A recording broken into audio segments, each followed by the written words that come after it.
Mississippi Valley. And finally, as Spain and France jostled into position around the southern plains, a much longer history of conquest and colonization was culminating on the grasslands themselves. Just as they faced the Comanche assault, the Apaches solidified their control over the entire southern grasslands by simultaneously annihilating and absorbing the last of the Humanos, a once prominent nation of hunter-traders that vanished from the historical record by 1715. Into this volatile and violent multipolar world came the Comanches, who found both ordeals and possibilities in its instability. They suffered from the escalating disorder, which complicated their adaptation to their new homeland, and they frequently faced more than one enemy group on their expanding borders. But the advantages far outweighed the drawbacks. The confluence of several colonizing projects meant that their rivals were often preoccupied with other challenges and therefore unable to organize effective resistance or, alternatively, willing to negotiate and form alliances with the invaders.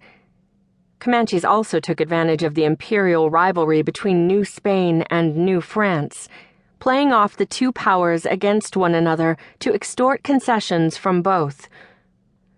In their quest to carve a living space out of a foreign territory, they had the inestimable advantage of invading an already colonized landscape where territorial arrangements were in a state of flux.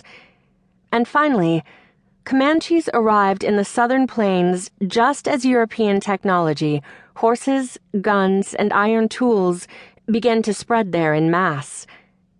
As immigrants used to adjusting their ways to changing conditions, Comanches were able to harness the empowering potential of the new technology more fully than their native rivals, who tried to incorporate the innovations into their more established and more tradition-bound lifestyles. Comanches were invaders who made a place for themselves on the southern plains by raw force, but they were also opportunists who exploited a chaos that was only partially their own making. Despite its far-reaching influence, the Comanche invasion of the southern plains has never been studied in a systematic fashion, and we understand its battles, protagonists, turning points, and underlying impulses only vaguely.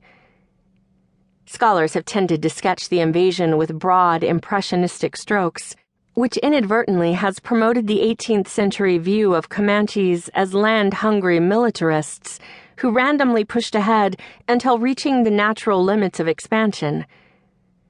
In this chapter, I will show, by contrast, that the Comanche conquest of the southern plains was a long and complex process that evolved through several stages and was fueled by a variety of forces ranging from geopolitics and commercial interests to defensive concerns and kinship politics. In traditional historiography, the early West stands alone, set apart from the East by its lack of high imperial stakes, climatic battles, and rich diplomatic history. This book makes clear that such things were an integral part of the colonial West as well. The Comanches entered recorded history in 1706, when resident of Taos Pueblo in the far northern corner of New Mexico sent word to the Spanish governor in Santa Fe that the village was expecting an imminent attack from Ute Indians and their new allies, the Comanches. The attack did not materialize, however, and the report, along with the people it introduced to written history, was soon forgotten.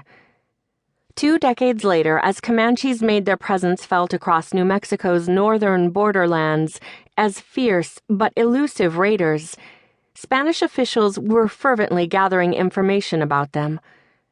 One of those officials was Brigadier Pedro de Rivera, who, while inspecting New Mexico in 1726, attempted to piece together a coherent account of these very barbarous people whose origin is unknown. Rivera's remarks, covering only a few lines, make up the first ethnographic account of Comanches, who emerge as brutal, semi-naked slave raiders who make war on all nations